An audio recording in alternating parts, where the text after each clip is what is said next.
बंद करके आराम से बैठा हुआ था। मैं गलती से अंदर से दरवाजे की कुंडी लगाना भूल गया था। उसी वक्त अचानक मेरी चाची अंदर आ गईं।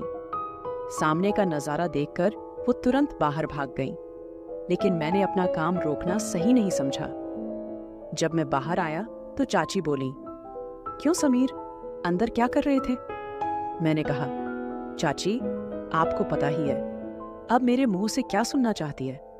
चाची बोली, वह सब ठीक है, लेकिन तुम्हें अपना कमरा बंद नहीं करना चाहिए था। मैंने कहा, चाची मुझे क्या पता था कि तुम उसी वक्त कमरे में आ जाओगी? वैसे भी मैं तो कुछ गलत कर नहीं रहा था। चाची बोली, वह बात नहीं है, लेकिन फिर भी तुम्हें पता है, जब कोई उस काम को करते हुए देख लेता है तो उसका मन भी वही सब करने को लगने लगता है। मैंने कहा, तो चाची तुम भी आ जाया करो। चाची बोली, मन तो मेरा भी बहुत कर रहा है, लेकिन तुम्हें तो पता है तुम्हारा चाचा कई दिनों से घर से बाहर गया हुआ है और मैं अकेली वह सब कैसे करूंगी?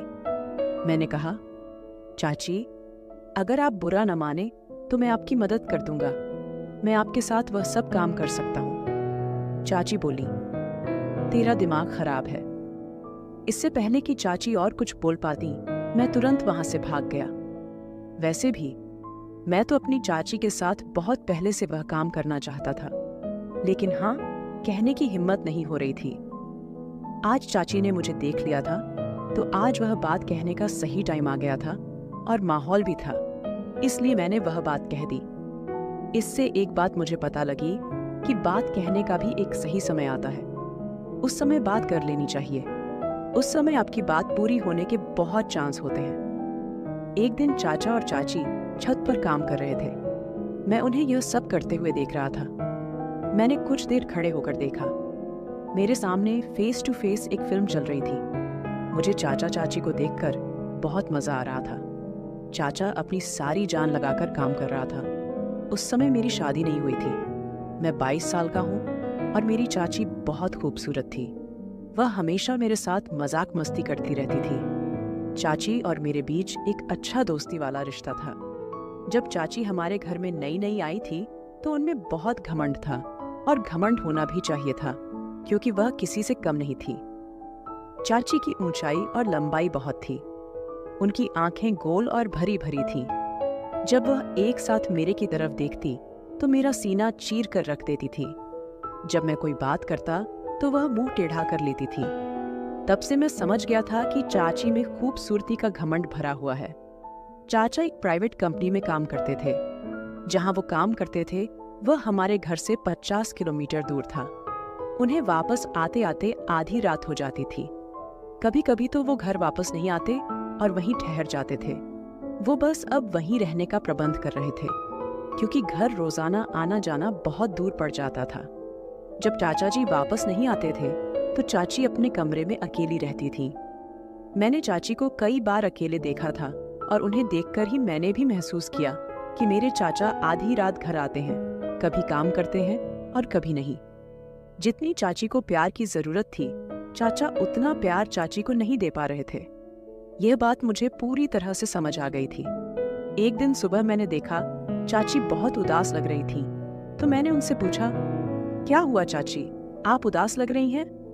चाची बोली, मेरी तबीयत कुछ ठीक नहीं लग रही। फिर मैंने उनके लिए मेडिकल स्टोर से दवाई ले आई। दवाई खाकर चाची अपने कमरे में चली गई।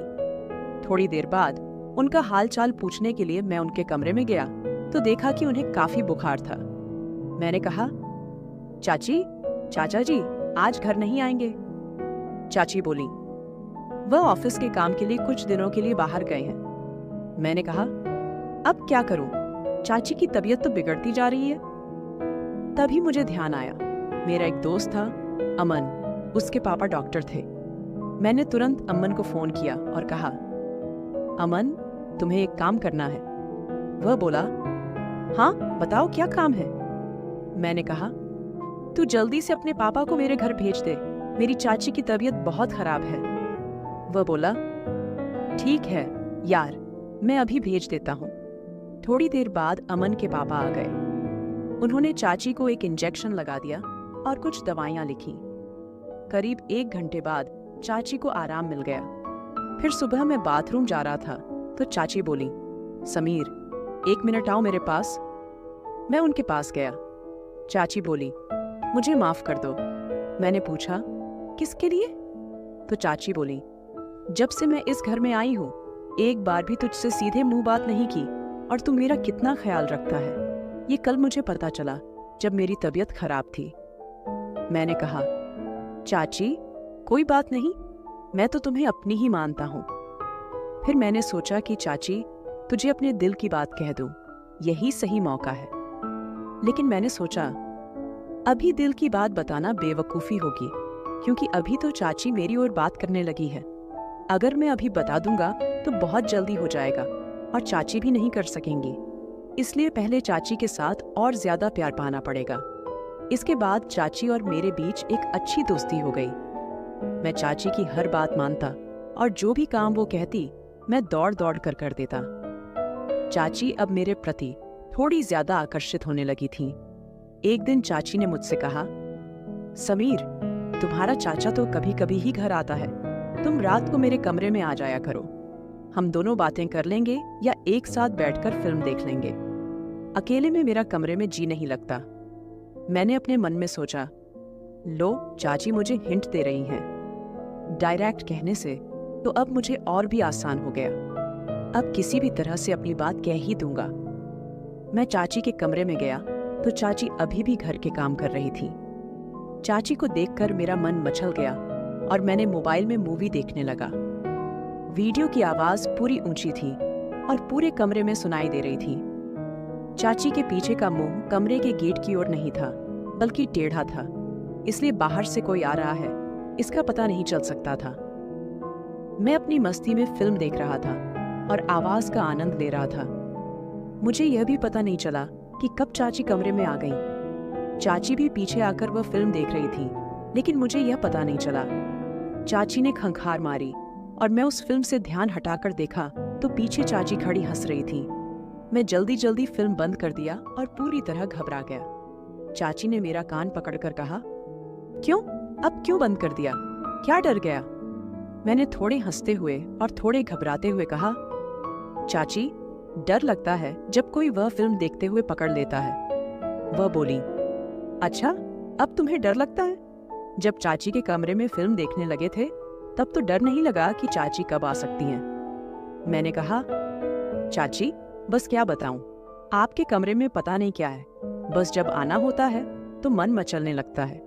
मैं चाची का हाथ पकड़कर बेड पर बैठ गया और कहा, चाची मैं एक बात कहना चाहता था, क्या तुम बुरा तो नहीं मानोगी? चाची बोली, तू तो कुछ भी कह ले, मैं अब बुरा नहीं मानूंगी। मैंने कहा, अगर मुझे बुरा मानना होता तो जो तुमने हरकत की उसे देखकर तो मैं तुझे कमरे से बाहर निकाल देती। मैंने थोड़ी नजरें झुका ली और फिर कहा, चाची जब तुम पहली बार इस घर में आई थी तब से मुझे तुम बहुत अच्छी लगती हो। चाची बोली, अच्छा जी तो फिर क्या करें? मैंने कहा, चाची मैं तुम्हारे साथ एक बार। चाची बोली, समीर पर यह कैसे हो सकता है? अगर ये बात तुम्हारे चाचा को पता लग गई तो वो मुझे नहीं छोड़ेंगे। मैंने कहा, चाची हम घर वालों की नजर से छुपकर काम करेंगे। चाची बोली, नहीं मैं तुम्हारे साथ वो सब नहीं करूंगी। मैंने कहा, चाची मैं तुमसे वादा करता हूं कि हमारी बात घर के तीसरे व्यक्ति को नहीं पता लगेगी। चाची बोली, पर समीर मैं तो तुम्हारी चाची हूं। मैंने कहा, तो क्या हुआ, हम कुछ गलत नहीं कर रहे हैं। चाची ने कहा, तू तो देख ले, चाचा तो आधी रात को घर आता है थका हुआ, कभी कभी वो तुम्हें खुश करता है कभी नहीं। मुझे चाचा जी के बारे में सब पता है, बस तुम खुश रहने का दिखावा करती हो। चाची का चेहरा वहां ही उतर गया और चाची का चेहरा देखकर मुझे सच का पता लग गया। चाची बोली, हाँ समीर तुम सच कह रहे हो, बस टाइम ही बीतता है, मैं चाचा जी से खुश नहीं हूँ। तुम्हारा चाचा बस ये बहाना बनाकर जल्दी सो जाता है। इतनी दूर से चलकर आया, अब मैं थक गई हूँ, मुझे नींद आ रही है। रोज रोज तो मैं उन्हें खुश करने के लिए फोर्स भी नहीं कर सकती। उन्हें खुद ही सोचना चाहिए कि वो मेरा ख्याल रखें। वो तो बस तब प्यार करते हैं जब उनका मूड होता है। उन्हें मेरी तो थोड़ी भी फिक्र नहीं होती कि अब मेरा मूड है या नहीं। वो बस अपना ही देखते हैं। इन बातों को सुनकर मैं चौंक गया। मैंने कहा, चाची, तभी तो मैं तुम्हारी इतनी फिक्र करता हूँ, तभी तो मैं कह रहा हूँ कि मैं तुम्हें खुश कर सकता हूँ। चाची, मैं तुम्हारी हर एक फीलिंग को समझता हूँ। तब चाची ने मेरा हाथ पकड़कर उसे कसकर दबाते हुए कहा। जब चाची ने मेरा हाथ दबाया तो मुझे पता लग गया कि चाची अंदर कितनी तड़प रही है। चाची ने कहा, अच्छा समीर, तुम इतनी फीलिंग्स समझते हो, कितने समझदार हो गए हो। मैंने तो कभी तुम्हारी ओर ध्यान नहीं दिया।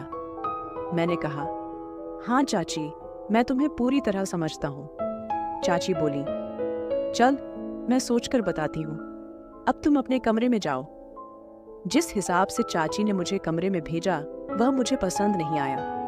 मेरा पूरा मूड खराब हो गया। लगा था अब कुछ भी नहीं हो सकता था। अगले दिन मैं सुबह बाथरूम में नहाकर बाहर निकला। उस समय ही चाची भी आ गई। वो बोली, आज बड़ा स्मार्ट लग रहा है मेरा समीर। मैंने कुछ नहीं कहा और अपने कमरे में चला गया। मैं चाची से नाराज था। थोड़ी देर बाद चाची मेरे कमरे में आई और बोली, क्या हुआ समीर, तुम मेरे से नाराज हो गए? मैंने कहा, आप मेरे पास जाएं, अपने काम करें। मैं आपके साथ कोई बात नहीं करना चाहता। फिर मैं अपने काम के लिए बाहर चला गया। जब मैं शाम को घर वापस आया तो देखा कि चाचा जी भी घर आ चुके थे। मेरा मूड और भी खराब हो गया क्योंकि अब मेरा सपना सपना ही रह जाएगा। चाचा ने मुझे देखकर कहा, समीर कैसे हो?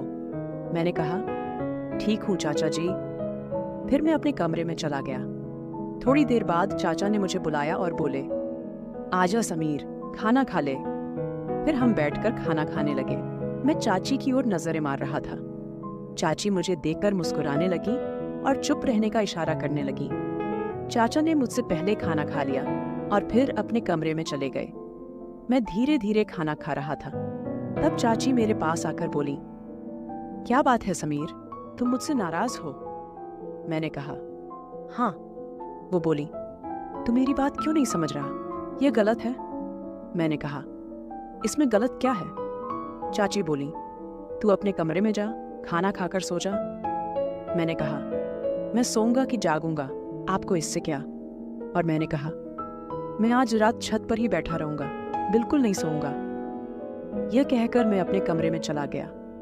मैंने ठान लिया था कि चाहे कुछ भी हो जाए, एक बार तो अपना सपना पूरा करके ही रहूंगा। जब सब सो गए, मैंने अपने कमरे का दरवाजा जोर से खोला ताकि चाची को पता लग जाए कि मैं छत पर जा रहा हूँ।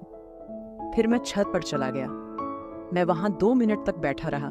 तभी मुझे पायल की आवाज सुनाई दी। पीछे मुड़कर देखा तो चाची छत पर आ रही थी। वो मेरे पास आकर बैठ गई और बोली, तू पागल हो गया है, इतनी रात को इधर छत पर क्या कर रहा है? मैंने कहा, मेरी मर्जी, मैं वही करूंगा जो चाहता हूं, आप नीचे जाइए। चाची ने मेरा हाथ पकड़कर अपने हाथों में लिया और बोली, समीर, अंदर से तो मैं भी तेरे साथ हूं, पर अब हम वो काम नहीं कर रहे हैं। ये हमारे दोनों के लिए ही अच्छा होगा, क्योंकि जो काम तू मेरे साथ करना चाहता है वो तू एक दिन जरूर करेगा, पर थोड़ा सा सब्र करना और अच्छा होगा। चाची की बात मैंने समझ ली। मैंने कहा, ठीक है चाची। सुबह चाचा ने कहा, समीर, मेरी बात ध्यान से सुन। मैंने कहा, हाँ बताइए। चाचा बोले, मैं तुम दोनों को एक बात बताने आया हूँ। मैं अब दोबारा वापस नहीं आऊंगा। मैं कंपनी के काम से बाहर जा रहा हूँ, लगभग 6 महीने बाद ही वापस आऊंगा। मैंने कहा, अच्छा चाचा जी। चाचा बोले, हाँ, और अब इस घर की जिम्मेदारी तेरी है, तू अपनी चाची का भी अच्छे से ख्याल रखना। मैंने कहा, चाचा जी आप बेफिक्र रहें, मैं इस घर की जिम्मेदारी संभाल लूंगा और इसे खुद ही संभालूंगा। और रही बात चाची की, तो चाची का मैं बहुत ख्याल रखूंगा, आप बेफिक्र रहें। चाचा ने कहा, अब से 1 घंटे बाद मेरी ट्रेन है। फिर मैंने चाचा को स्टेशन पर छोड़ने चला गया। जब मैं घर वापस आया तो चाची का मूड बिगड़ा हुआ था। चाची रो रही थी। मैंने कहा, चाची क्या हुआ, आप क्यों रो रही हैं? तो चाची बोली, रो क्यों नहीं, और क्या करूं? तेरा चाचा पहले भी कई दिनों बाद आता था और अब तो सीधा 6 महीने के लिए चला गया। यह कहकर वो और भी रोने लगी। मैंने चाची को बिस्तर पर बिठाकर कहा, चाची, कोई बात नहीं, चाचा ने अपने काम के लिए जाना ही था और मैं तो हूं आपके साथ, आपका ख्याल रखने के लिए। ये कहते ही चाची ने मुझे गले लगा लिया। इसके बाद तो बिना कुछ कहे चाची ने मेरे साथ शुरुआत कर दी। इससे आगे की बात तो बढ़ती गई, क्योंकि चाची अब बहुत दुखी थी और पूरी तरह तैयार हो गई थी। उन्होंने बिना कुछ देखे सारा प्यार मुझे दे दिया। फिर मैंने भी पीछे नहीं रहा। चाचा जो चाची को अधूरा छोड़ देते थे, मैं आज वो कमी पूरी कर रहा था। मैंने सारी रात चाची की पूरी सेवा की। रात के करीब 3 बजे गए थे। फिर कहीं जाकर हम दोनों सो गए। अगले दिन जब चाची उठी तो चाची के चेहरे से साफ पता चल रहा था कि चाची वास्तव में खुश हैं। इसके बाद चाची ने मेरा हाथ पकड़कर बोला, थैंक यू समीर, जिस खुशी की तुमने मुझे दी है उसके लिए मैं तो नहीं जानती कब से तुम तड़प रहे थे। मैंने कहा, चाची, आप तो मेरी बात ही नहीं मान रही थी। साथ ही देखो, आज आपके चेहरे की खुशी ही बता रही है कि आप अंदर से कितनी खुश हैं। इसके बाद चाची ने मुझे गले लगाकर बोला, शुक्रिया मेरे समीर। उस दिन के बाद से मैंने चाची के कमरे में ही सोना शुरू कर दिया और अब हम दोनों रोजाना खुश रहने लगे। यह थी